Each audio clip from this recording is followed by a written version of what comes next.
Hello जी, welcome back to my channel. Last part में हमने अपने ब्लाउज की ड्राफ्टिंग कंप्लीट कर ली थी, तो इस पार्ट में हम कटिंग एंड स्टिचिंग करेंगे। तो चलिए वीडियो स्टार्ट करते हैं। यहाँ तक हमने अपने फ्रंट पार्ट की ड्राफ्टिंग कंप्लीट कर ली थी, तो हम नेक की मार्किंग करेंगे। तो हम देखेंगे हमारा नेक कितना डीप है, उस हिसाब से हम शोल्डर के जहाँ हमने डाउन किया शोल्डर वहाँ से मार्किंग करना स्टार्ट करेंगे। तो इसके लिए हम पहले देखेंगे हमारा कितना डीप है हमारा नेक। तो हमारा नेक आर्म से ज़्यादा डीप है, तो हम पहले यहाँ पे जितना हमने शोल्डर डाउन किया है यहाँ से लेके हम नेक पे एक मार्किंग कर लेंगे, स्ट्रेट लाइन ड्रॉ कर लेंगे। जितना हमारा शोल्डर हमने जितना डाउन किया है उतनी ही मार्किंग हम अपने नेक की तरफ करेंगे और स्ट्रेट लाइन ड्रॉ कर देंगे। अब इसके बाद हमारा नेक थोड़ा ज़्यादा डीप है, तो इसके लिए हम 0.25 इंच और नीचे जाएंगे। अब यहाँ पे मार्किंग करेंगे और इसे भी हम स्ट्रेट लाइन से सीधा कर देंगे। ये हमने इसलिए किया है क्योंकि हमारा नेक आर्म होल से ज़्यादा डीप, नेक आर्म होल से 0.25 इंच या हाफ इंच जितना डाउन जाता, तो हम 0.25 इंच वाली मार्किंग नहीं करते। तो ये मैंने मार्किंग कंप्लीट कर ली है और यहाँ पे मैं लाइन ड्रॉ कर रही हूँ। तो यहाँ से हमें कट करना है, इन सब पार्ट्स को हमें कट कर देना है। तो हम इसे अपने मेन फैब्रिक और लाइनिंग पर ट्रेस करेंगे। हमने जो ड्राफ्टिंग की थी उन सबको डार्क करके हम इसको ट्रेस कर लेंगे अपने लाइनिंग के फैब्रिक पे, और इसमें हाफ इंच मार्जिन का ऐड कर देंगे जहाँ जहाँ हमें सिलाई के लिए ऐड करना है। तो मैं यहाँ हाफ इंच का ऐड कर रही हूँ मार्जिन का। तो इस तरीके से आप भी ऐड कर लीजिएगा और यहाँ से कट कर लीजिएगा इसको।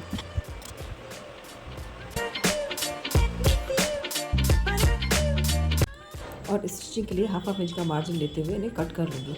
इस तरीके से मैं तीनों पार्ट को कट कर लूँगी अलग अलग पीस पे। मैं जिस तरीके से कट कर रही हूँ आप भी सेम उसी तरीके से कट कर लीजिएगा।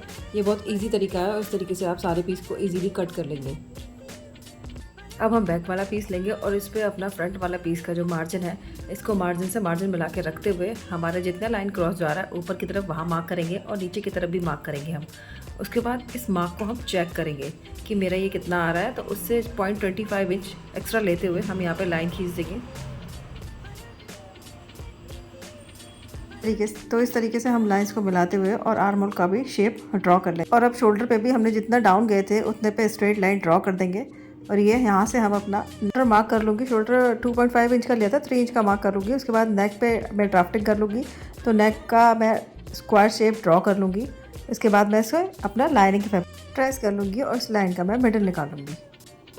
अब इस दोनों पॉइंट्स का भी मैं मिडल निकाल के एक हल्का राउंड सा शेप ड्रॉ कर दूँगी नेक का। तो ये नेक का शेप ड्रॉ करने के बाद मैं नीचे का डिज़ाइन ड्रॉ करूँगी। तो मुझे 3 इंच का बेल्ट रखा था नीचे का, तो 3 इंच का मार्क करके मैं जितना पार्ट आ रहा है उसको मैं बेल्ट में ले लूँगी और क्रॉस लाइन ड्रॉ करके अपना डिज़ाइन ड्रॉ कर दूँगी। तो इस तरीके से मेरे बैक की ड्राफ्टिंग कंप्लीट हो गई है।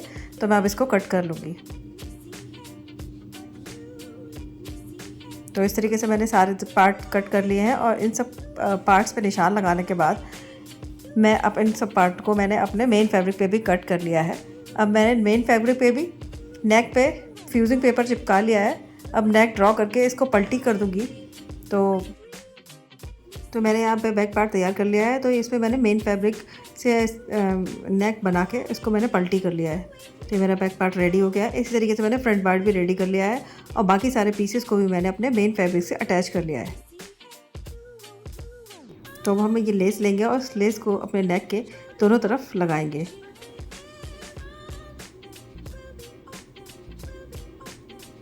हल्के हाथों से लेस को लगाएंगे, फिर हम दूसरी तरफ भी लेस को लगाएंगे और दोनों तरफ लेस को लगाने के बाद एक्स्ट्रा लेस को कट कर देंगे और मैच करके कट करेंगे दोनों तरफ कि हमारी लेस दोनों तरफ बराबर है कि नहीं।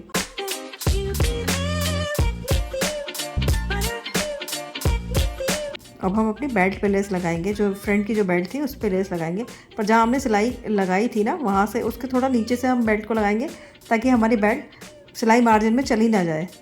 तो हम वो देखते हुए बेल्ट लगाएंगे। और देखिए बेल्ट किस तरीके से लगाएंगे कि जब हम मिडिल में आ जाएंगे यहाँ पे, तो यहाँ पे हम बेल्ट को टर्न करेंगे और यहाँ पे हम हल्का सा कोन शेप बनाते हुए इस पे यहाँ निशान लगा लेंगे और यहाँ पे सिलाई लगा लेंगे। देखिए मैं मार्क करके दिखा रही हूँ यहाँ पे। तो इसके लगाने के बाद ये अच्छे से एडजस्ट हो जाएगी। इसको अच्छे से बिठाते हुए हमें इस पर सिलाई लगा लेनी। तो इस तरीके से हमारे फ्रंट के तो पार्ट कंप्लीट हो जाएंगे। अब इन फ्रंट के पार्ट को हमें अटैच करना है। तो हम जहाँ हमने निशान लगाया था उन पार्ट पे निशान लगाते हुए हम पार्ट्स को अटैच कर लेंगे।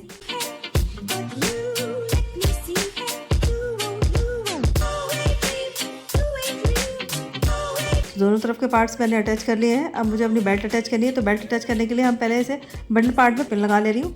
यहाँ पिन लगाने के बाद अब मैं यहाँ से मिडिल से सिलाई लगाना स्टार्ट करूँगी। साइड की तरफ को जाऊँगी मिडिल से सिलाई लगाते हुए। तो एक साइड की सिलाई लग जाएगी, मेरी कंप्लीट हो जाएगी। उसके बाद फिर मैं दूसरी तरफ सिलाई लगाऊंगी, दूसरी तरफ भी इसी प्रोसेस से सिलाई लगाऊंगी और इस तरीके से मैं अपनी बेल्ट अटैच कर लूँगी।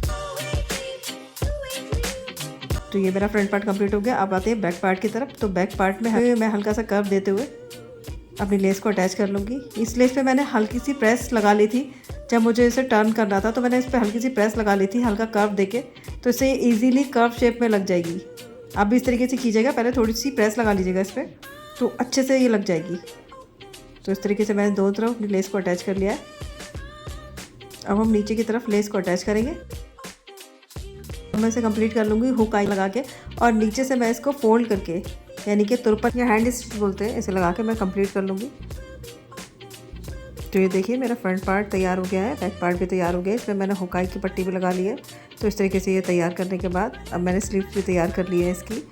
तो सबसे पहले हमें स्लीव्स अटैच करने के लिए शोल्डर को जॉइन करना होगा। तो हमने फ्रंट पार्ट को लेंगे, तो उस पर उल्टा करके बैक पार्ट को रखेंगे और यहाँ पर मैं इसके शोल्डर्स अटैच करूँगी।